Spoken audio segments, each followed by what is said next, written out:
قد افلح المؤمنون الذين هم في صلاتهم خاشعون والذين هم عن اللغو معرضون والذين هم للزكاة فاعلون والذين هم لفروجهم حافظون إلا على أزواجهم أو ما ملكت أيمانهم فإنهم غير ملومين فمن ابتغى وراء ذلك فأولئك هم العادون والذين هم لأماناتهم وعهدهم راعون والذين هم على صلواتهم يحافظون أولئك هم الوارثون الذين يرثون الفردوس هم فيها خالدون۔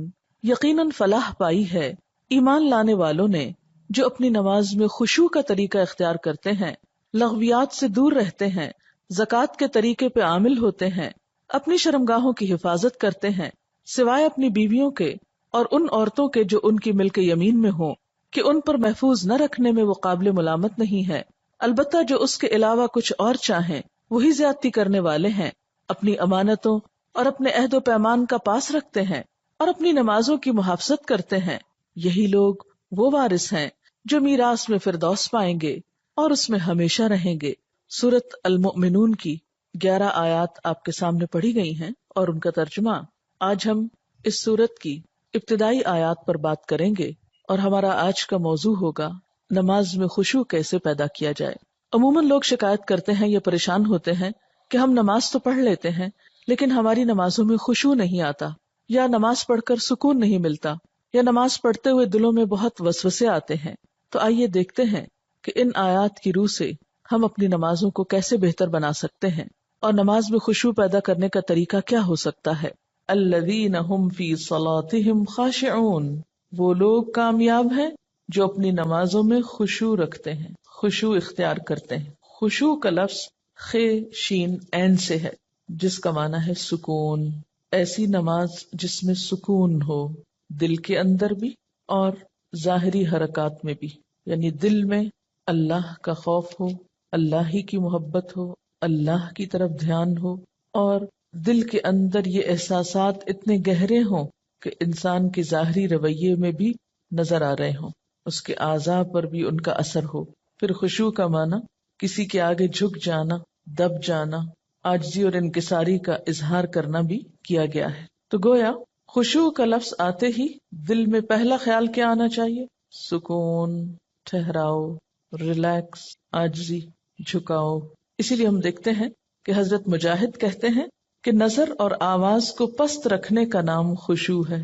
حضرت علی رضی اللہ تعالیٰ عنہ فرماتے ہیں کہ دائیں بائیں التفات یعنی گوشہ چشم سے دیکھنے سے بچنا خشوع ہے، یعنی نماز میں کھڑے ہو کر دائیں بائیں نہیں دیکھنا، ادھر ادھر نہیں دیکھنا اور آنکھوں کے کناروں سے بھی نہیں دیکھنا، جو اس سے بچ جائے گویا وہ خشوع کی حالت میں ہے۔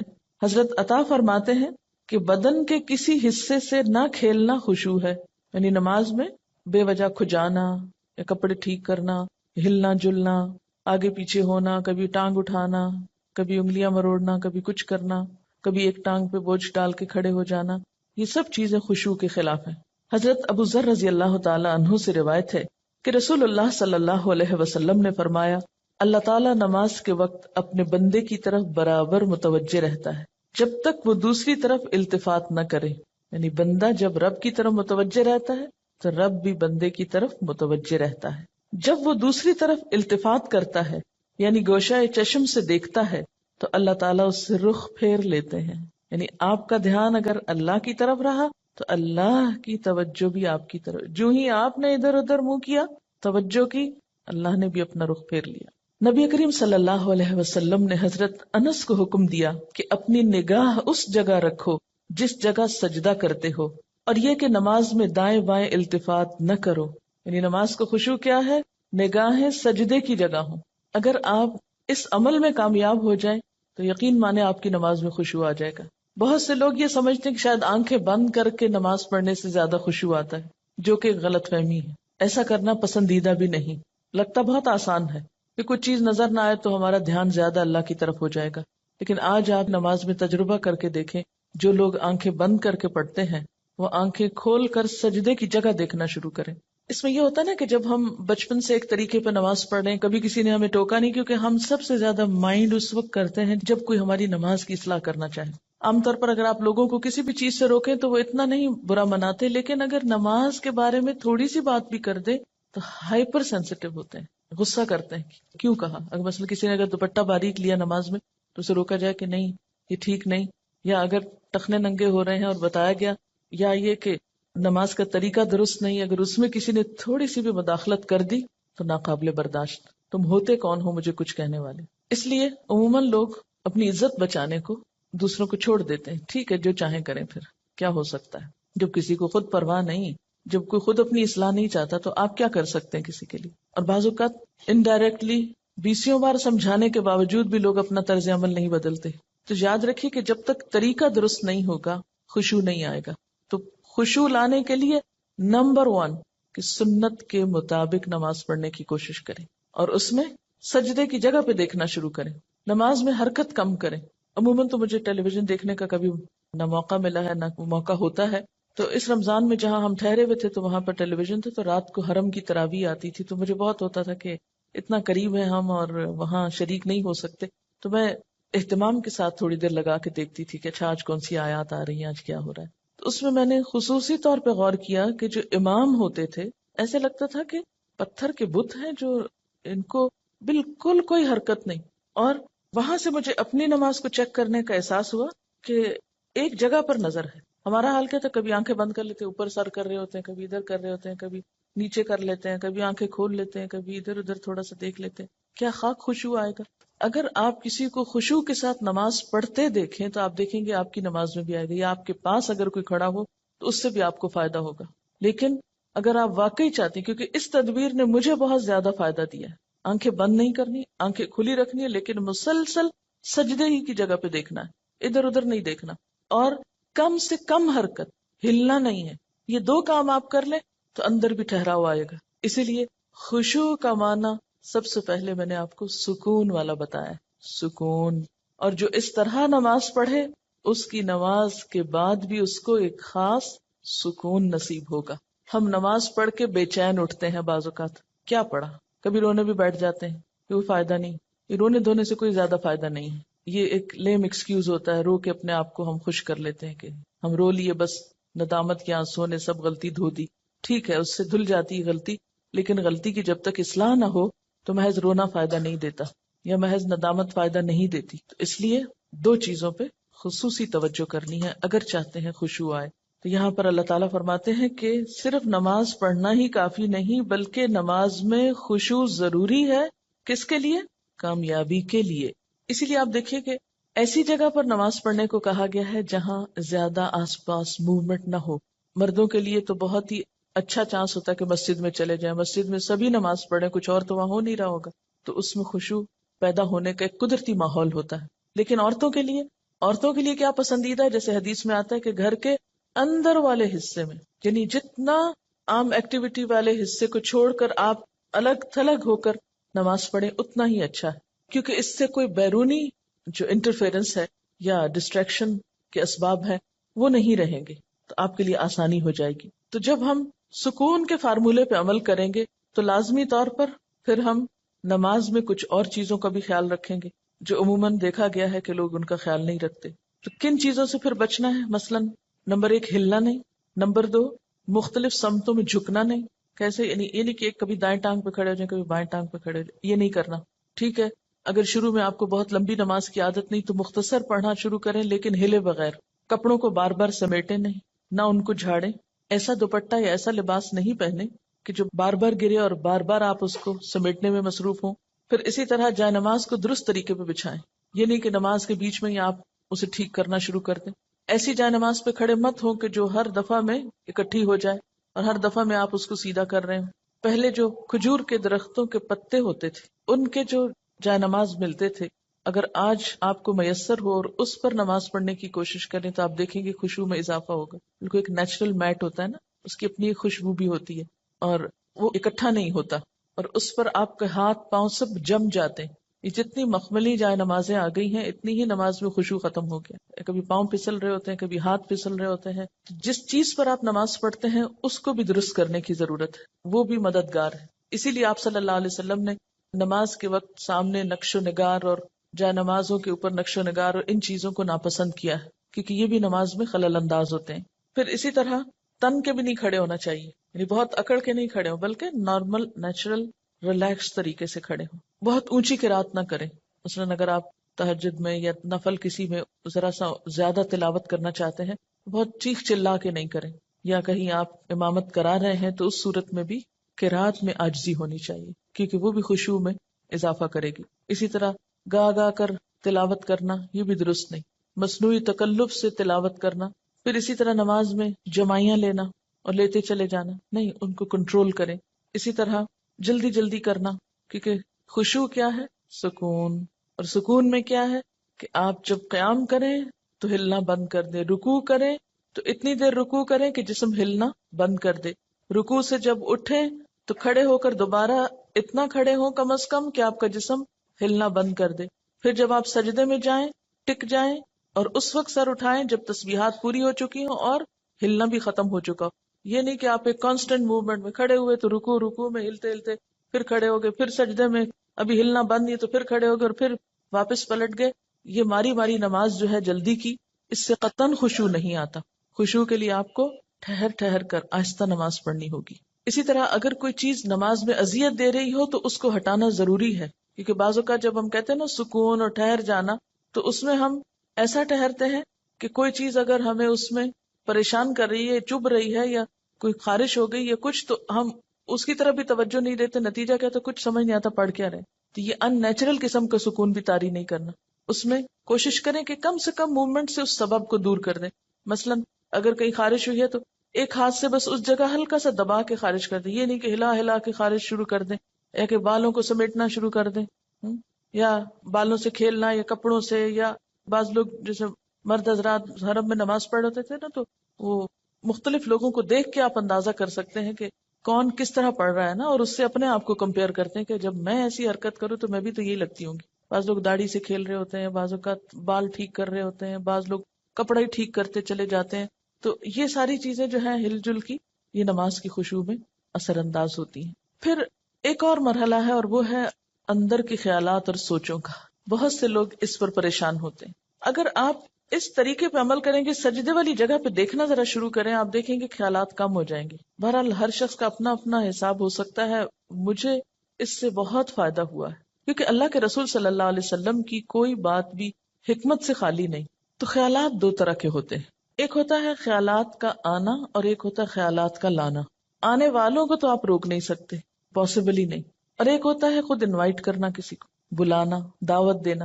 اس کو آپ بہرحال کنٹرول کر سکتے ہیں. اب جو بن بلائے آ جاتے ہیں ان کو آنے دیں، ان کو آپ اگنور کر دیں، کیونکہ ہمارا دماغ ایسی چیز ہے کہ جو کانسٹنٹلی کام کرتا ہے، رکتا نہیں ہے.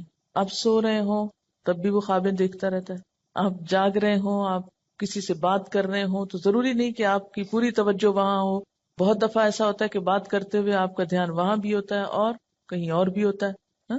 تو ان تمام چیزوں پر جو خیالات تو خود بخود آ رہے ہیں وہ آتے رہیں گے، اس کو نہیں آپ روک سکتے. مثلا کانوں کے اوپر تو آپ کیا کرتے ہیں؟ ہاتھ رکھ سکتے ہیں، آنکھوں کو بند کر سکتے ہیں، زبان بند کر سکتے ہیں، لیکن دماغ کے خیال کا کیا کریں؟ کوئی ڈھکنا نہیں دے سکتے، کوئی سوئچ نہیں آف کر سکتے. وہ تو خدا نخواستہ آف ہوا تو پھر تو گئے، آن نہیں ہو سکتا پھر.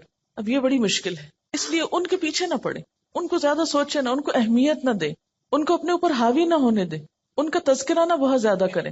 کہ کچھ لوگوں کو میں نے دیکھا وہ ہر ایک کو لے کے بیٹھ جاتے ہیں، میں کیا کروں، میرے تو خیال بہت آتے ہیں نماز میں. کسی کے پاس کوئی جادو کی چھڑی نہیں کہ جو ایک آپ کو لگائے گا اس وقت اور آئندہ آپ کے خیالات نہیں آئیں گے. اس لیے آپ ان کا تذکرہ زیادہ نہ کریں، just take it easy, normal لیں. تو ہوتا ہی ہے تو آئیں گے، لیکن یہ نہ کریں کہ کوئی ایک خیال آ گیا ہے تو پھر اس کے آگے اور سوچیں. مثلا اپنے کاموں کی پلاننگ وہاں کھڑے ہو کے شروع کر دیں. اور فرض نمازوں میں ایسا نہیں ہو سکتا، ایسا نہیں کیا جا سکتا. نفل میں اگر ہو جائے، جیسے حضرت عمر رضی اللہ تعالیٰ عنہ جو فوجوں کو ترتیب دینی ہوتی تھی تو نفل نماز شروع کر دیتے تھے. تو نوافل کی حد تک ٹھیک ہے لیکن فرض میں نہیں. پھر آپ دیکھیے کہ اگر آپ بدل بدل کے صورتیں پڑھیں گے، قرآن پاک کا کچھ حصہ ساتھ ساتھ یاد کرتے رہیں گے، تو آپ دیکھیں گے کہ اس سے بھی فرق پڑتا ہے. چینج سے یکسوئی آتی ہے. مثلا ایک جگہ آپ کھڑے ہیں یا ایک جگہ آپ کام کر رہے ہیں تو بعض اوقات آپ کام نہیں کر پاتے اور بار بار آپ کو خیالات تنگ کرتے ہیں. اپنی پڑھائی کے دوران بھی آپ نے دیکھا ہوگا، آپ تھوڑی سی پوزیشن چینج کر لیتے ہیں، جگہ بدل لیتے ہیں، اٹھ کے جا کے پانی پی کے آ جاتے ہیں یا کچھ، تو اس سے پھر فرق پڑ جاتا ہے. اسی طرح اگر آپ تلاوت یعنی قرآن پاک کا وہ حصہ جو نماز میں پڑھ رہے ہیں اگر آپ اس کو تبدیل کرتے رہیں تو فائدہ ہوگا. اس کے لیے طریقہ کیا ہو؟ کیونکہ آپ نے دیکھا ہوگا کچھ قرآن پاک آپ نے یاد کیا پھر وہ آپ کو بھولنے لگا. کوئی صورت اگر کچھ دن تک نہیں پڑھی اگلے دن نماز میں پڑھنے کھڑے ہوئے وہ اٹکنا شروع ہو گیا, آپ نے تنگ آ کے چھوڑ دی. ایسی چیزیں بہت نیچرل ہوتی ہیں. اس کا علاج کیا ہے؟ پاکٹ سائز کا چھوٹا سا قرآن پاک کا نسخہ جو ہے وہ نماز کے وقت میں قریب رکھ لیں. میں نے ایک باسکٹ سی بنائی ہوئی. تو آپ کیا کریں, دعاؤں کے کارڈز, تسبیح اور جو قرآن پاک کا نسخہ, اگر آپ چشمہ لگا کے پڑھتے ہیں تو چشمہ, یہ ساری ضروری چیزیں جو ہیں اس کے اندر موجود ہوں. وہ آپ اپنے بیڈ روم میں, اپنے وارڈ روم میں کہیں ایک جگہ پر اس کو رکھ لیں. جو ہی نماز پڑھنے لگے جائے نماز بچھائی اور اٹھا کے وہ ٹوکری پاس رکھ لی. اچھا سنت پڑھ لی آپ نے, اب آپ نے ارادہ کیا کہ میں آج فلاں سورت پڑھوں گی اور آپ کو بھولی ہوئی ہے یا آپ سمجھتے ہیں کہ آپ کو یاد دہانی کی ضرورت ہے. کئی کئی جگہ ہوتے ہیں نا وہ شبے پڑ جاتے ہیں. تو آپ کیا کریں, شروع کرنے سے پہلے 1 سیکنڈ کے لیے ان جگہوں پر دیکھ لیں, اس کو پھر رکھ لیں, پھر آپ نماز پڑھیں. آپ انشاءاللہ وہ سورت بہتر طور پر پڑھ پائیں گے. جب آپ پڑھیں گے تو آپ دیکھیں گے کہ آپ کی واقعی نماز میں خوشی پیدا ہوگی. کیونکہ کچھ عملی تدابیر بھی ہوتی ہیں کہ یکسوئی والی جگہ ہو لیکن ساتھ ایسی چیزیں موجود ہوں.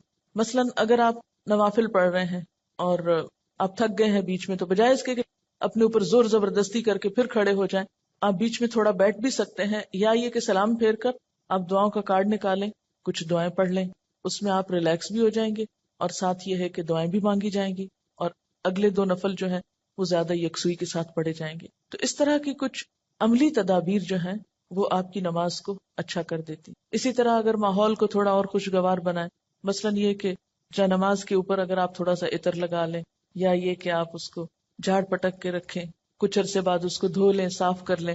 تو یہ جو پاکیزگی اور صفائی کے جو مرحلے ہیں نماز کے ساتھ, لباس کے علاوہ, جسم کے علاوہ, جگہ کی صفائی, اس سے بھی نماز میں خشوع آتا ہے. کیونکہ اگر آپ ایسی جگہ پہ نماز پڑھیں جو اسمیلی ہے یا جہاں گھٹن ہے یا جہاں کوئی آکسیجن نہیں ہے, تو اس سے بھی کیا ہوگا کہ آپ کو ایک دم جمائیاں آنے لگیں گی, آپ کو نیند آنے لگے گی, آپ کے اندر ایک بیزاری کی کیفیت ہوگی. تو ہمیشہ جب کوئی مسئلہ پیش آئے تو صرف رونا دھونا نہ کیا کریں. ہم رونا دھونا کر کے, واویلا کر کے یہ سمجھتے ہیں کہ مسئلہ حل ہو جائے گا, جو کہ ہو سکتا ہی نہیں. واویلا کرنا کسی مسئلے کا حل نہیں, اس کو تو اپنی زندگی سے نکال دیں, جو میں نے دیکھا ہے کہ خواتین میں زیادہ ہی ہے, اور اس سے ہم مار کھاتے ہیں.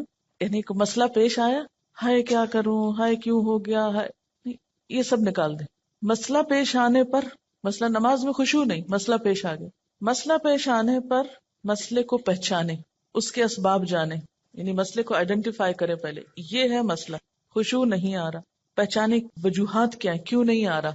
1 وجہ کہ جگہ ٹھیک نہیں, 2 وجہ کہ قرآن یاد نہیں, 3 وجہ کہ آس پاس شور ہے, وغیرہ وغیرہ وجوہات معلوم کر لیں. اور ایک ان سب وجوہات سے بڑی وجہ کہ نماز پڑھنے کے ٹھیک طریقہ ہی نہیں آتا, الفاظ کی ادائیگی درست نہیں نماز کی, تو وہ ہر وقت ایک گلٹ ہے اندر, پتہ نہیں ٹھیک پڑھ رہی ہوں کہ نہیں, پتہ نہیں ٹھیک پڑھ رہی ہوں کہ نہیں. یہ جب تک یہ گلٹ رہے گی نماز میں خوشی نہیں آئے گی. اس گلٹ کو دور کریں. اگر آپ کو مثلاً اتحیات پڑھنا نہیں آتا, دروشی پڑھنا نہیں آتا, سیکھ لیں کسی سے, بالکل شرم محسوس نہیں کریں, جتنا جلدی ہو سیکھ لیں. کیونکہ اگر درست علم ہوگا تو آپ دیکھیں گے کہ اس سے بھی آپ کو سکون آ جائے گا. سارے مسائل کی وجوہات جانیں اور پھر ایک ایک کر کے وجہ کو دور کرنے کی کوشش کریں. اگر آپ سمجھتے ہیں کہ وجہ دور آپ سے خود نہیں ہو رہی تو کسی سے مشورہ کر لیں کہ اس مسئلے کا حل کیا ہو سکتا ہے. لیکن مسئلے کو سب سے پہلے آپ خود پہچانیں. کبھی یہ نہ کہا کریں بار بار مجھے نہیں پتا کہ یہ کیوں ہے. نہیں, کیوں نہیں پتا, پتا ہونا چاہیے. اللہ نے آپ کو عقل دی, سمجھ دی, جاننے کی کوشش کریں. اور پھر اس کے بعد یہ ہے کہ اس کا حل کریں. اور اس معاملے میں بے صبری نہ کریں. بہت سے مسائل کے حل میں وقت لگتا ہے, اس وقت کو اویل کریں اور صبر کے ساتھ آہستہ آہستہ آپ دیکھیں گے کہ انشاءاللہ وہ مسئلہ حل ہوتا جائے گا. اور سب سے بڑی بات یہ کہ پھر اللہ تعالیٰ سے خوب خوب دعا کریں کہ اللہ تعالیٰ تو میری نماز میں خشوع دے دے, مجھے نماز کا شوق دے دے, مجھے نماز کی محبت دے دے, نماز کو میری آنکھوں کی ٹھنڈک بنا دے. اس طرح کی جو بھی دعائیں آپ کے دل میں آئیں, آپ دیکھیے کہ مانگنے کے لیے آپ کے اندر سے بات اٹھنی چاہیے نا. دعا کوئی مصنوعی چیز نہیں ہے کہ کوئی مانگ رہا ہے تو آپ اس کو دیکھ کے آپ بھی شروع کر دیں. اس کی ضرورت آپ کو خود محسوس ہونی چاہیے کہ یہ چاہیے مجھ کو, یہ مانگنا ہے مجھے, اس کے بغیر میرا گزارا نہیں ہو رہا. تو جس طرح دنیا کی چیزوں کے لیے ہم تڑپ تڑپ کے مانگتے ہیں, اسی طرح دین کے لیے بھی, اپنی آخرت کے لیے بھی تڑپ تڑپ کے مانگنا سیکھیں. تو انشاءاللہ آپ دیکھیں گے کہ اللہ تعالیٰ کی رحمت بہت قریب ہے. پھر ایک اور بات یہ کہ جہاں اٹکاؤ ہو وہاں صدقہ کریں. یعنی جو صدقہ ہے ہر رکاوٹ کو دور کرنے کا ذریعہ ہوتا ہے. اس سے آپ دیکھیں گے کہ گرہیں کھلیں گی. اور صدقے کے لیے بھی ضروری نہیں کہ کوئی بہت بڑی اسپیشل چیز آپ تیار کریں، جمعرات کا انتظار کریں اور پھر اس میں کھانا پکائیں اور پھر اس میں کوئی مخصوص لوگوں کو بلائیں اور کھلائیں یا کوئی اور اس طرح کا مصنوعی کام کریں. اس کے لیے کیا ہے، فوری طور پر کسی کے ساتھ کوئی بھلائی کر لیں، اور کوئی نہیں تو جو سامنے سے آ رہا ہے اس کو دیکھ کے مسکرا لیں. اسی طرح آگے بڑھ کے سلام کریں. ان چھوٹی چھوٹی چیزوں میں دوسروں کی مدد جو ہے یہ سب صدقے کے کام ہے. اور ساتھ یہ ہے کہ پھر اللہ کے راستے میں مال خرچ کرنا، اپنی پسندیدہ چیز دوسرے کو دے دینا، اسی طرح کی چھوٹی چھوٹی چیزیں. تو آپ دیکھیں گے کہ وہ اندر کی گرہیں کھلیں گی نا تو باہر کی خود بخود کھلنے لگیں گی اور آپ ریلیکس ہو جائیں گے. اور اس خشوع کے ساتھ نماز جو ہے کامیابی کا ذریعہ ہے. اگرچہ مکمل کامیابی آخرت میں ہوگی، لیکن دنیا میں بھی آپ دیکھیں گے کہ آپ کو ہر مشکل کا حل، جیسے نبی صلی اللہ علیہ وسلم کا طریقہ تھا، کیا تھا کہ جب بھی آپ کو کوئی مشکل معاملہ پیش آتا فوراً نماز پڑھتے. وہ نماز پھر ایک بوجھ نہیں رہے گا. بخاری اور مسلم میں ہے، حضور صلی اللہ علیہ وسلم سے پوچھا گیا کہ سب سے زیادہ محبوب عمل اللہ کے نزدیک کیا ہے؟ آپ نے فرمایا نماز کو وقت پر ادا کرنا. پوچھا گیا پھر؟ فرمایا ماں باپ سے اچھا سلوک کرنا. پوچھا گیا پھر؟ فرمایا اللہ کی راہ میں جہاد کرنا. جہاد کرنا اگرچہ ضروری ہے لیکن وہ بعد میں ہے، پہلے اپنی نمازیں درست کر لیں اور وقت پہ پڑھیں. اور یہ جو وقت پہ پڑھنا ہے نا، اگر اس کی عادت ہو جائے تو آپ دیکھیں گے کہ آپ کے وقت میں برکت ہو جائے گی. ہوتا کیا ہے، نماز کا وقت ہو گیا نا، ہم ٹال رہے ہیں نہ تو جو کام کر رہے ہیں وہ صحیح ہو رہا ہے ٹالنے کی وجہ سے، اور نہ نماز ہماری ٹھیک ہوگی پھر، کیونکہ جو نماز دیر سے پڑھی جائے گی اس میں خشوع ہو ہی نہیں سکتا. اگر آپ فجر کے آخری ٹائم پہ اٹھے ہیں کیسے خشوع آئے گا؟ ٹینشن تو یہی رہے گی کہ سورج نہ نکل آئے یا نکل نہ چکا ہو. کوئی بھی نماز جو تاخیر سے پڑھیں گے، آپ وقت گزار کے پڑھیں گے، وہ خشوع سے خالی ہو جائے گی، خود بخود آٹومیٹیکلی پھیکی ہو جائے گی. اس لیے کوشش کریں، یعنی اگر آپ خشوع لانا چاہتے ہیں تو پہلی کوشش کہاں سے شروع ہو کہ وقت پر اور اول وقت میں. حضرت ابو درداء سے روایت ہے کہ رسول اللہ صلی اللہ علیہ وسلم نے فرمایا سب سے پہلی چیز جو امت سے اٹھ جائے گی یعنی سلب ہو جائے گی وہ خشوع ہے، یہاں تک کہ قوم میں کوئی خاشع نظر نہ آئے گا. بہت سے لوگ نماز پڑھیں گے مگر کوئی خاشع نظر نہ آئے گا. حدیث میں آتا ہے ایک مرتبہ نبی صلی اللہ علیہ وسلم نے ایک شخص کو دیکھا کہ نماز پڑھ رہا ہے، ساتھ ساتھ داڑھی کے بالوں سے کھیلتا جا رہا ہے. اس پر آپ نے فرمایا لو خشع قلبہ خشعت جوارحہ، اگر اس کے دل میں خشوع ہوتا تو اس کے جسم پہ بھی خشوع طاری ہو جاتا. ظاہری خشوع جب آتا ہے جب دل میں خشوع، دل اللہ کے آگے جھکا ہوا. اور اگر دل دنیا کی یادوں میں اور دنیا کے قصوں میں مشغول ہو تو پھر خشوع نہیں آ سکتا. خشوع کا لفظ بولتے ہی آپ کے ذہن میں کیا چیز آتی ہے؟ سکون، عاجزی. ایک لفظ میں ہو تو سکون اور دوسرے میں ساتھ ہی عاجزی بھی. سورۃ الانبیاء میں پیغمبروں کی صفات میں اللہ تعالیٰ فرماتے ہیں وَكَانُوا لَنَا خَاشِعِينَ، یہ سارے پیغمبر ہمارے لیے خشوع کرنے والے تھے. تو اس سے کیا پتہ چلتا ہے کہ خاشع ہونا جو ہے، عاجز ہونا اور اللہ کے سامنے عاجزی اختیار کرنا، یہ پیغمبروں کی صفات میں سے رہا ہے. سورۃ انبیاء کی آیت 90. اور اس میں بھی آپ دیکھیے کہ انہم کانوا یسارعون فی الخیرات ویدعوننا رغبا ورہبا وکانوا لنا خاشعین، کہ وہ بھلائیوں میں بہت جلدی کرتے تھے، یسارعون فی الخیرات، اور ویدعوننا رغبا ورہبا، رغبت کے ساتھ اور خوف کے ساتھ ہمیں پکارتے. حالانکہ وہ پیغمبر تھے پھر بھی محض رغبت نہیں تھی، خوف بھی ساتھ تھا. وکانوا لنا خاشعین، اور وہ ہمارے آگے جھکے ہوئے تھے. تو اس سے یہ پتہ چلتا ہے کہ نماز کے اندر خشوع صرف نماز میں ہی جھکنے کا نام نہیں، یا صرف نماز کی حد تک عاجزی اختیار کرنے کا نام نہیں، بلکہ اس کے علاوہ عام روزمرہ زندگی میں بھی یہ اخلاق پیدا ہونا چاہیے، یا عام روزمرہ زندگی میں بھی ہمارے اندر یہ کردار پیدا ہونا چاہیے. اب جب سکون کی بات ہوئی کہ کانوا لنا خاشعین، اور خشوع کا معنی اگر سکون کیا جائے اور عاجزی کیا جائے تو عملی زندگی میں کہاں کہاں یہ نظر آئے گا اور کس کس طرح ہوتا یہ کہ جب ہم نماز میں لطف اٹھاتے ہیں تو ایک نماز کا اچھا پڑھنا آئندہ کی نماز کے لیے خود بخود انتظار کی کیفیت پیدا کر دیتا ہے نا، کیونکہ آپ نے اس کو انجوائے کیا ہوتا ہے. اور اگر ایک نماز آپ نے خراب پڑھی تو اس کے بعد دل پہ بوجھ پڑتا ہے، اس بوجھ سے گلٹ آتی ہے اور پھر انسان کہتا ہے کیا فائدہ، پتہ نہیں پچھلی کا کیا بنا، اب اگلی کیا پڑھوں. بس وہ ایک پھر ڈگمگانے کی اور کشمکش کی کیفیت پیدا ہو جاتی. تو ہر نماز اپنی جگہ اہم ہے، اور ہر نماز کے اندر ایسی کوشش ضروری ہے جو اگلی نماز کے لیے ایک تیاری بن جائے، یا ایک گراؤنڈ پریپئر کر دے، یا اس کے لیے ایک بنیاد بن جائے۔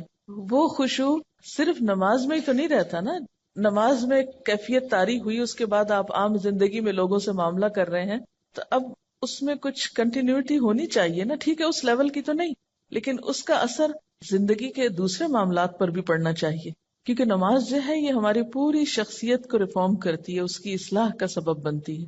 نماز کے اندر کی کیفیات باہر پر اثر انداز ہوتی ہیں، ٹھہراؤ آنے لگتا ہے نا۔ کسی کا کمنٹ ہے، دو چیزیں اگر ہم خود میں پیدا کر لیں تو دین کے کام میں آسانی ہو جاتی ہے، ہر ماحول میں پرسکون بیٹھ کر دیکھنا، اور ہر عادت اور طبیعت کے لوگوں سے ملنا اور نارمل رہنا۔ یہ ہے وہ تاثیر جو نماز کی خشوع سے آپ کے معاملات پہ پڑتی ہے نا۔ یہ لکھتی ہے کہ دو تین مواقع جن کا مجھے تجربہ ہوا، ایک تو یہ کہ قریبی رشتہ دار کے انتقال پہ جانا ہوا، کچھ بتانے کی کوشش کی لیکن ایک معتبر خاتون نے سختی سے خاموش کرا دیا۔ میں نے اپنا قرآن لیا، پڑھتی رہی، سوچتی رہی اور واپس آ گئی۔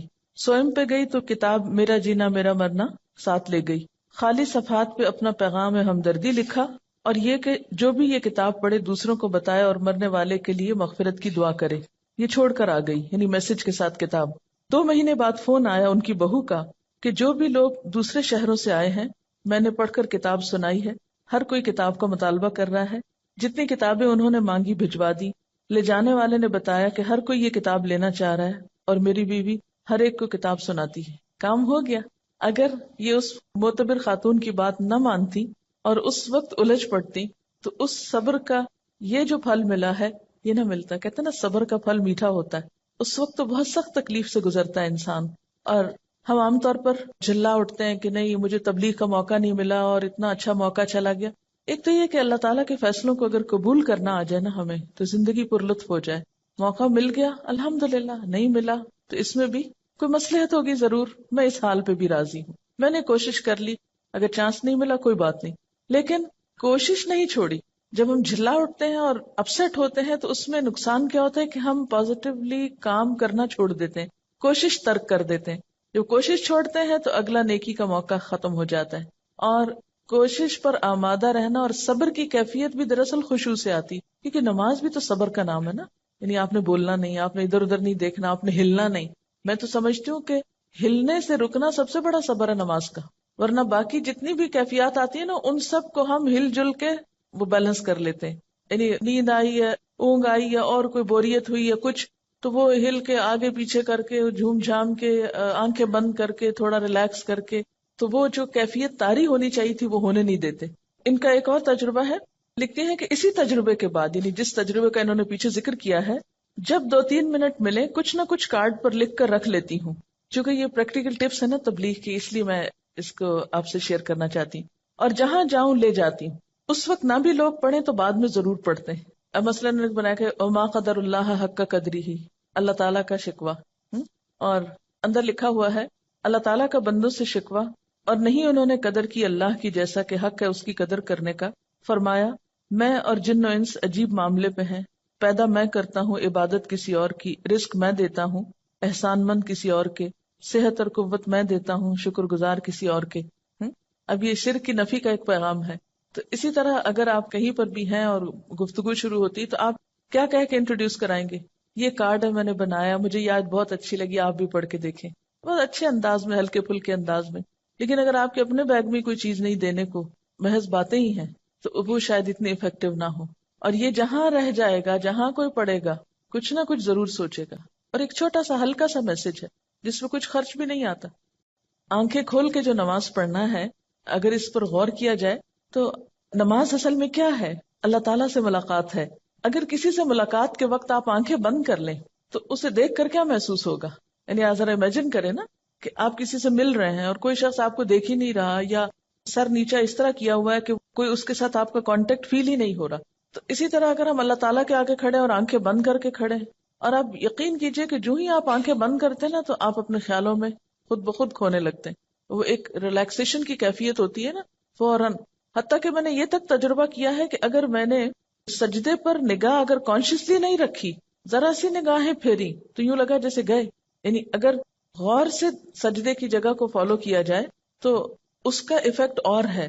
اور اگر ذرا سی بھی نگاہیں جیسے ہوتی ہے نا کہ فوکس نہیں رہتی اور آپ ادھر ادھر ذرا سے ان کو ڈھیلا کر دیتے ہیں تو اس سے بھی ایک دم یوں لگتا ہے شیطان نے اچک کے لے لیا اپنا حصہ، فوراً خیال بھٹکنے لگتا ہے. یعنی آنکھیں بند کر کے اگر آپ اپنی پوزیشن پہ بھی غور کریں، ابھی تجربہ کر کے دیکھ لیں تو آپ دیکھیں گے کہ آپ اپنے بارے میں بھی لاسٹ ہو جائیں گے کہ آپ کی پوزیشن کیا ہے. تو کسی سے ملاقات کے وقت آنکھیں بند کر لینا یہ ملاقات کے ادب کے خلاف ہے. تو اللہ تعالیٰ کے سامنے جب انسان کھڑا ہو تو ایک اچھے حال میں کھڑا ہو. انسان کے اندر جب بے سکونی ہوتی ہے تو انسان پھر سکون لغویات میں تلاش کرتا ہے، پھر وہ لغو کی طرف مائل ہوتا ہے. لیکن جب اپنے ذات کے اندر ٹھہراؤ آ جاتا ہے، سکون آ جاتا ہے، تو پھر کیا ہوتا ہے، انسان کو ایسی چیزوں سے دلچسپی نہیں ہوتی، اس میں پھر دل ہی نہیں لگتا. نماز میں جب آپ سجدے کی جگہ پر دیکھتے ہیں تو اس میں آپ کا جو اپنی پوزیشن ہے وہ بھی بہت بیلنسڈ ہو جاتی ہے. نہ تو آپ بہت زیادہ سر جھکا بیٹھتے ہیں، نہ آپ سر زیادہ اٹھا سکتے ہیں، یعنی بالکل ایک صحیح اینگل پہ آپ جا کے ادب اور احترام کے ساتھ کھڑے ہوتے ہیں. انسان کے اندر اللہ نے یہ رکھا ہے عبادت کا جذبہ اور جھکنے کا، لیکن انسان کی جو انا ہے اور سرکشی ہے وہ اس کو ختم کر کے رکھ دیتی. اصل میں نماز میں ایک طرح سے وہ آپ کی ایکسرسائز ہو رہی ہوتی ہے نا، سکون سے کام کرنے کی بھی، کیونکہ موجودہ دور کی جو زندگی ہے اس میں ہر طرف حرکت ہی حرکت ہے، شور ہی شور ہے، ہنگامہ ہے. آج کے دور کی زندگی ایک فاسٹ لائف ہے نا، ایک ہنگامہ خیز زندگی. اس میں شعوری سکون حاصل کرنے کے یا شعوری سکون کی کیفیت طاری کرنے کے موقع بہت کم آتے ہیں. ایک ہوتا ہے نا کہ نیچرلی آپ کو ایک انوائرنمنٹ مل جائے پیسفل. نماز بھی آپ پڑھتے ہیں تو آپ کو محنت لگتی ہے سکون طاری کرنے کی، اپنے اندر ایک خاموشی اور ایک ٹھہراؤ پیدا کرنے کی. تو جب نماز کے اندر آپ کنسنٹریشن اختیار کرتے ہیں یا کنسنٹریشن لانے کی پریکٹس کرتے ہیں تو اس سے آپ کی زندگی میں جو دوسرے کام ہیں ان میں بھی آپ کو کنسنٹریٹ کرنے کا بہتر موقع ملتا ہے. یعنی ایک کنسنٹریشن ایکسرسائز بھی ہے یہ. بہت سے طالب علم کیا یہ سوال نہیں کرتے کہ ہم پڑھتے ہیں لیکن ہمارے خیالات ہی ادھر ادھر بھٹکتے رہتے ہیں؟ اس لیے کہ ہمیں بچپن سے ایسی کوئی ایکسرسائز کرائی ہی نہیں گئی. بچوں کو جب ہم نماز شروع کراتے ہیں تو ہم صرف اس پہ ہی خوش ہو جاتے ہیں کہ وہ 2-4 سجدے ڈالنے لگ گئے ہیں، یہ نہیں کوشش کرتے کہ ان کو اس طرح سکھائیں. اگر آپ سب اپنے اپنے گھر میں یا آس پاس جو بھی ہو بچوں کو نماز پڑھتا دیکھیں، صرف پیار سے تھوڑی سی بات کریں کہ نماز میں آپ نے صرف اس جگہ دیکھنا ہے. میرے خیال ہے کہ بچوں کے اندر بھی جو ہائپر ایکٹیویٹی ہے، ہر وقت اچھل کود ہنگامہ، اس کو بھی اس طرح کنٹرول کیا جا سکتا ہے کہ اگر دن میں 5 دفعہ وہ ٹک کے ایک جگہ چاہے چند لمحوں کے لیے ہی وہ دیکھیں ایک خاص مرکز پر. آپ کو پتا کہ ہپنوٹائز کرنے کا طریقہ کیا ہوتا ہے؟ ایک نقطے پہ دکھاتے ہیں نا، ایک نقطے پہ کہتے ہیں کہ دیکھتے جاؤ دیکھتے جاؤ دیکھتے جاؤ. یہ جو ہائپر ایکٹیویٹی یا بے چینی کا جو ہے یہ پورے دنیا اس کا شکار ہو رہی ہے، اور پاکستانی قوم کو بھی اگر آپ دیکھیں اوور آل تو ہم ایون کلاس میں اکثر دیکھتی ہوں تو میں کہتی ہوں نا کہ آپ اسٹل ہو جائیں تھوڑے تاکہ آپ پڑھ سکیں. تو جاپان میں بچوں کے اوپر وہ کہتے تھے کہ ان کی جو ینگ جنریشن ہے وہ بہت امپلسو ہے اور ایک دم یعنی فوراً ریئیکشن کرتی ہے، تو وہ یہ سوچ رہے تھے کہ وہ ان کو کس طریقے سے سیلف کنٹرول کرنا سکھائیں. اور اس میں انہوں نے آف کورس کچھ ریسرچز کر کے کہا تھا کہ اگر یہ صبح میں کوئی ردم والی چیز باواز بلند پڑھیں اور نیچر کے زیادہ قریب جائیں. اور میں یہ سوچ رہی تھی کہ اللہ سبحانہ تعالیٰ کتنی خوبصورتی سے ایک سیلف کنٹرولنگ کا کتنا خوبصورت ایک اکوپمنٹ دے رہے ہیں، ایک اسٹریٹجی دے رہے ہیں کہ بس یہ اگر کریں، اور تلاوت ہے اور پھر فوکس ہے کہ ایک فوکل پوائنٹ پہ. اور اگر اس طریقے سے بچوں کی تربیت کی جائے تو نو ونڈر کہ انشاءاللہ اگلی جنریشن جو ہے وہ تو کم از کم سکون والی ہے اور جو امپلسو بیہیویئرز ہیں وہ نہ ہو پائیں. خشوع کا اثر ہمارے باہمی قریبی تعلقات پر بھی پڑنا چاہیے. قریبی رشتہ داروں، دوستوں، ملنے جلنے والوں سے معاملہ کرتے وقت ہمارے اندر عاجزی، انکساری، سکون اور خشوع کا مظاہرہ ہونا چاہیے.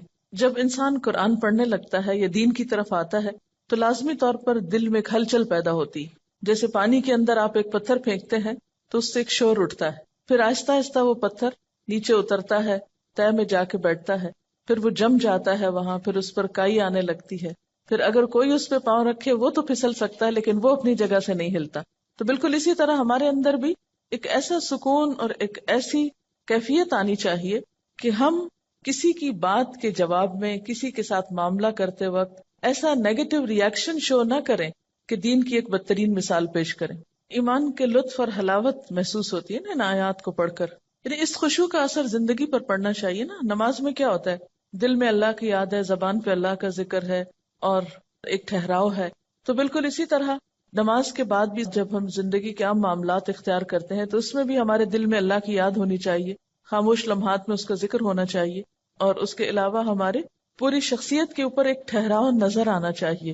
یعنی یہ سکون ہمارے چہروں پر، ہماری چال میں، ہمارے معاملات میں، ہماری ہر چیز میں محسوس ہونا چاہیے.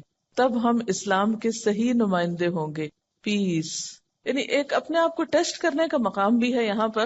افلاح اور فلاح میں کامیابی دنیا اور آخرت دونوں کی ہے. تو دنیاوی اعتبار سے کامیابی کا مطلب یہ نہیں ہے کہ ہم دنیاوی اعتبار سے کسی بہت بڑے سٹیٹس کے حامل ہو جائیں. اصل کامیاب انسان وہ ہے کہ جس کے اپنے اندر سکون اور جس کی زندگی میں ایک خاص قسم کا وقار ہے. وہ کہیں پر بھی ہے، من پسند حالات میں ہے یا ناپسندیدہ حالات میں ہے، لیکن وہ ٹھہرا ہوا ہے. طوفان آ رہا ہے، آندھی آ رہی، کچھ آ رہا ہے، وہ ٹھہرا ہوا ہے، وہ پرسکون ہے، اس میں ایک جماؤ ہے. یہ ہے دراصل کامیابی. یعنی آخرت کی کامیابی تو کل پتہ چلے گی، لیکن آج اپنے آپ کو ٹیسٹ کر کے دیکھیں کہ کیا یہ کیفیت پیدا ہو رہی ہے. اس میں پھر آپ دیکھیں گے اس کا اثر آپ کی گفتگو پر بھی پڑے گا، آپ کے معاملات پہ پڑے گا، لین دین پہ پڑے گا، حتیٰ کہ لسننگ کی ہیبٹ جو ہے اس پر بھی پڑے گا کہ ہم سکون سے سنیں گے. ورنہ کیا ہوتا ہے، آدھی بات سنتے ہیں اور آدھی بات سننے سے پہلے ہی جواب بھی شروع کر دیتے ہیں، اور یہاں سے معاملات میں گڑبڑ اور جھگڑے شروع ہو جاتے ہیں، اور سنانے والے کو چپ کرانا پڑتا ہے کہ ایک دفعہ سنو. تو اس سے پتہ چلتا ہے نا کہ ایک شخصیت میں گہرائی پیدا ہوتی، شیلونس ختم ہوتی. جو گہرا برتن ہوتا ہے تو اس میں اگر پانی ہو تو جتنا بھی آپ اس کو ہلائیں چھلکائیں، جتنے بھی اس کو جھٹکے لگائیں، کیا ہوتا ہے، باہر نہیں آتا، وہ اندر ہی اچھل کے اندر ہی بیٹھ جاتا ہے. لیکن جب شیلو برتن ہوتا ہے، کم گہرا ہوتا ہے، تو تھوڑا سا پانی بھی اس کے اندر نہیں ٹک کے رہتا، فوراً باہر چھینٹے آتے ہیں. خشوع کے ساتھ پھر روب بھی آتا ہے. حضرت عیسیٰ علیہ السلام کے بارے میں آتا ہے نا کہ وجیہن فی الدنیا والآخرہ، تو پھر وہ ایک وجیح شخصیت جو ہے وہ جنم لیتی. اب آپ دیکھیں کہ اتنی ساری صفات ہیں، سب سے پہلے خشوع کا ذکر کیوں آیا؟ کیونکہ اگر یہ پیدا ہو گیا تو باقی چیزیں خود بخود پیدا ہوتی جائیں گی. نماز میں اگر وہ خاشع ہیں تو عملی زندگی میں جتنی بھی ٹیمپٹیشنز ہیں، جتنی بھی ڈسٹریکٹ کرنے والی چیزیں ہیں، ان سے وہ بچنے کی صلاحیت ان کے اندر پیدا ہو گئی. اسی لیے لغو سے بھی اعراض کر رہے ہیں، کیونکہ اگر نماز میں خشوع نہیں تو لغو سے بچا نہیں جا سکتا. پھر جب لغو سے بیزاری ہوتی ہے تو کچھ کرنا تو ہے، اس لیے ہم للزکاۃ فاعلون، تزکیہ کے کاموں کی طرف ان کی سرگرمیاں بڑھ جاتی، اچھائی اور بھلائی اور خیر کے کاموں میں سرگرم ہو جاتے ہیں.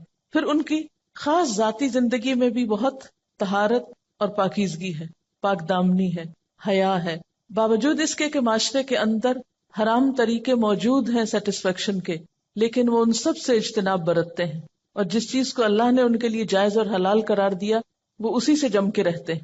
کیونکہ صبر ہے نا، جس شخص کے اندر خشوع نہ ہو، صبر نہ ہو، وہ صرف حلال تک پھر رہ ہی نہیں سکتا، اس کی نگاہ بھی خیانت کرے گی، اس کا دل بھی خیانت کرے گا.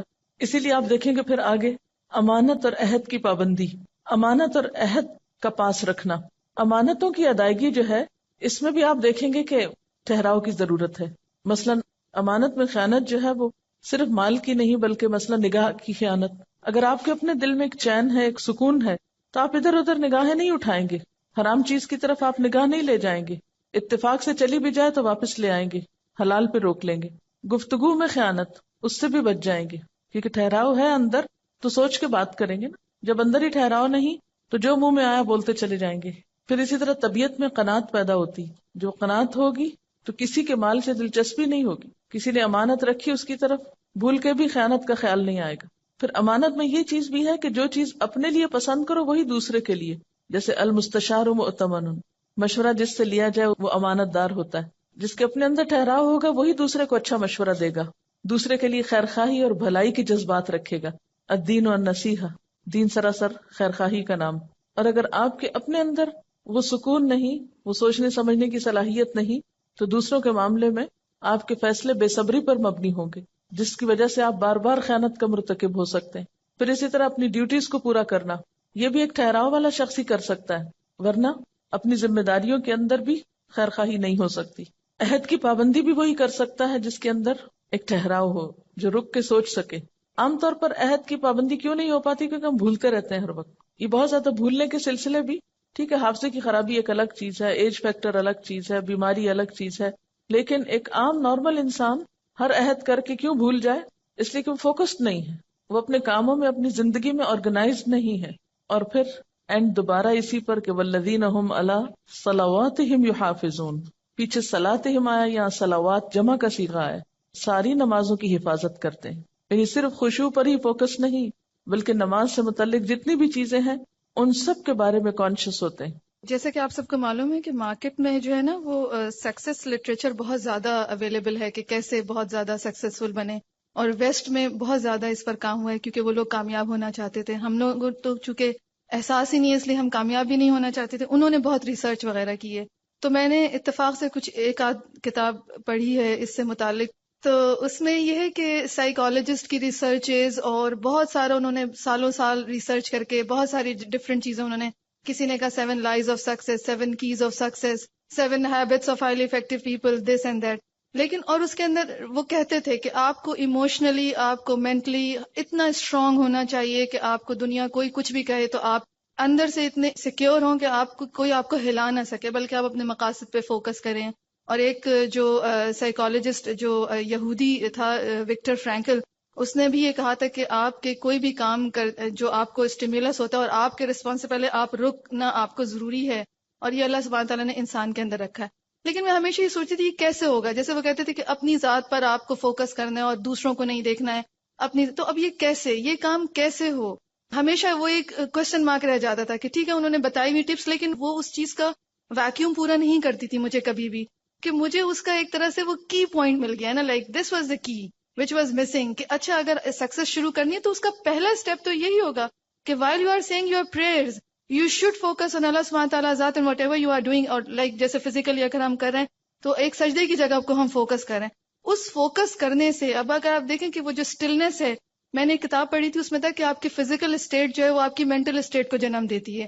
یعنی جس فزیکل اسٹیٹ میں آپ بیٹھے ہیں، جیسے آپ لوگوں سے بھی کئی دفعہ میں نے بات کی ہے کہ اسٹریٹ بیٹھے ہیں تو آپ ایکٹیو فیل کریں گے، آپ کا برین وہی ہارمون سیکریٹ کرے گا. تو جب فزیکلی آپ نے کانسنٹریٹ کیا ہوا ہے تو برین جو ہے نا، نو ونڈر برین آپ کو وہی والے میسیجز دے گا کہ you are still, you are focused. اور پھر اس سے جو جیسے کہ ایک نماز، جیسے ابھی بات ہوئی کہ ایک نماز دوسری نماز کی جو ہے وہ ایک طرح سے بیس بنتی ہے، اور دنیا کے جو دوسرے معاملات میں ان کی بیس بنتی ہے. تو جب انسان کی تمام توجہیں ایک فوکس پہ آ جاتی ہیں اور وہ غافل ہونے سے بچا رہتا ہے، ورنہ کیا ہوتا ہے ہم نے ادھر دیکھا ہم فوراً غافل، اور اس سے جو نا آپ ایک دم ایک الرٹ پوزیشن میں جب ہم اپنے معاملات کر رہے ہوتے ہیں تو اس وقت بھی ہم ایسے ہی کانشیس رہتے ہیں. کانشیس کا وہ لیول ڈیولپ ہوتا چلا جاتا ہے، اور پھر انسان پھر اپنے ہر چیز میں، جیسے بھی بات ہوئی ایک ایک چیز میں. تو مجھے لگ رہا تھا دیٹ از دا بیس کہ خشوع کا ڈیولپ ہونا جو ہے نا وہ ہمیں اس کو ایک کانشیس لیول پہ جو ہے نا اپنے آپ کو چیک کرنا ہے کہ خشوع کا لیول کیسے ڈیولپ ہو، اور اس کو کوشش اس کی 5 نمازوں میں یہ کانسٹنٹلی کام ہو رہا ہے. تو اللہ سبحانہ تعالیٰ ہمیں دیکھیے کس لیول تک پہنچانا چاہتے ہیں. تو میرے خیال میں ان آیات کی جو ہے وہ دیٹ از خشوع. تو میں سمجھتی تھی کہ نماز نماز اٹس این عبادت، بٹ اللہ سبحانہ تعالیٰ کا کتنا کرم ہے کہ اس نے یہ عبادات ہمیں ایک بہت بیسٹ انسان بننے کے لیے اسٹیپس فراہم کیے ہیں کہ اس پہ چڑھ جاؤ گے تو یہ چیز ہوگا، اس پہ چڑھ جاؤ گے تو یہ چیز ہوگا. اب دیکھیں آپ کو فیل ہوگا انشاءاللہ کہ جب آپ کا یہ کانسنٹریشن ڈیولپ ہوگا تو یہ جو ہماری نظریں قرآن پڑھتے پڑھتے ادھر کوئی گیا تو ہم نے ادھر دیکھا، تو وہ آپ کا بہت امپروو ہوگا. اور بچوں کے لیے تو کانسنٹریشن کو ڈیولپ کرنے کے لیے، مطلب ایک بچے کے لیے جب ٹیچر لکھ دیتی ہے لیک آف کانسنٹریشن تو اس کے لیے بہت بڑا مائنس پوائنٹ ہوتا ہے، اور پھر سجیشنز دینی پڑتی ہیں کہ جی اس کا کانسنٹریشن ڈیولپ کرنے کے لیے آپ یہ کریں، یہ اسٹریٹجی کریں، یہ کریں.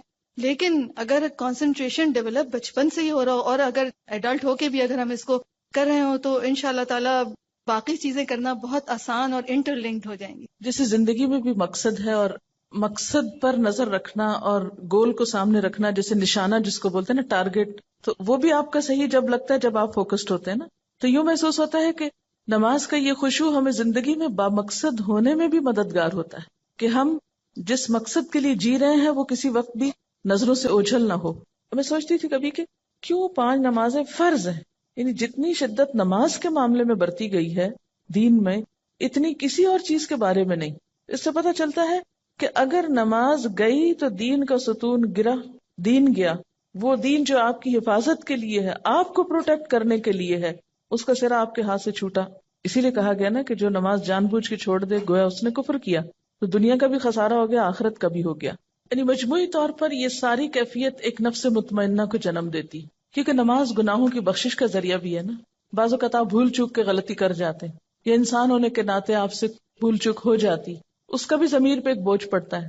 پھر آپ نماز میں آ جاتے ہیں، پھر روتے دھوتے ہیں، پھر معافی مانگتے ہیں، پھر مدد مانگتے ہیں. وَاسْتَعِینُوا بِالصَّبْرِ وَالصَّلَاةِ، اللہ سے مدد مانگتے ہیں. جب وہ مدد آتی ہے تو پھر آپ دوبارہ اپنی اس اصل پوزیشن پہ آ جاتے ہیں. اور اس طرح زندگی میں وہ ایک کھینچا تانی کا جو امتحان ہے، کبھی ادھر کبھی ادھر، اس کو سنبھالتے سنبھالتے آپ دنیا سے رخصت ہوتے ہیں نفس مطمئنہ کی حالت میں. کہتے ہیں نا کہ ہر روز اپنا جائزہ لینا چاہیے. وہ جائزہ ہر روز صرف ایک دفعہ نہیں، دن میں کئی دفعہ لیا کرے کہ میرے دل کا حال کیا ہے. تکلیف آنے پر، خوشی ملنے پر، ہر حال میں پرکھتے رہا کریں دل کا حال کیا ہے. اب ذرا سا دوسری طرح سے بات کر لیتے ہیں. ایک طرف جہاد ہے اور دوسری طرف خشوع ہے. یہ دونوں ایک دوسرے کے اپوزٹ نہیں ہیں. خشوع کا یہ مطلب نہیں کہ آپ سست پڑ جائیں. خشوع ایکٹیو ہوں گے تو آپ کو خشوع نصیب ہوگا. کیا نماز میں ایک جگہ پر کنسنٹریٹ کرنا اور ہلنے سے پرہیز کرنا، کیا بذات خود یہ ایک جہاد نہیں؟ جہاد ہے.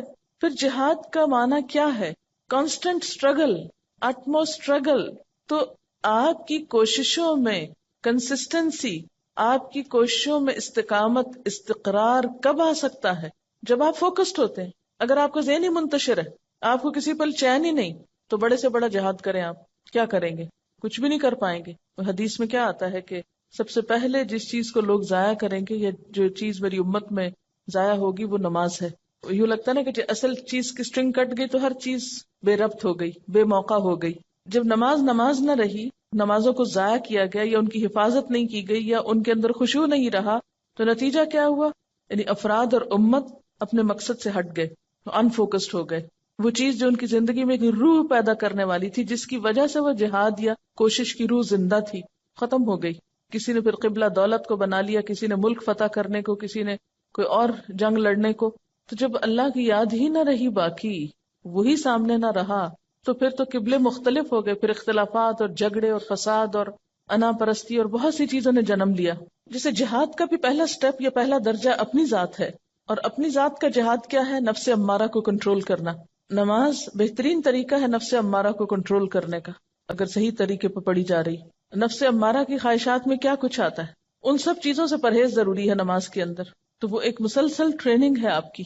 دیکھیں کہ ایک مومن کی ٹرو پکچر سامنے آتی ہے. اس کے اندر تو خشوع ہے لیکن باہر ایکٹیو ہے. باہر وہ مجاہد نظر آتا ہے اور اندر سے ٹھہرا ہوا ہے. اندر سے آپ گڑے ہوئے ہوں گے، ٹھہرے ہوئے ہوں گے تو ہی باہر آپ کام کر سکیں گے.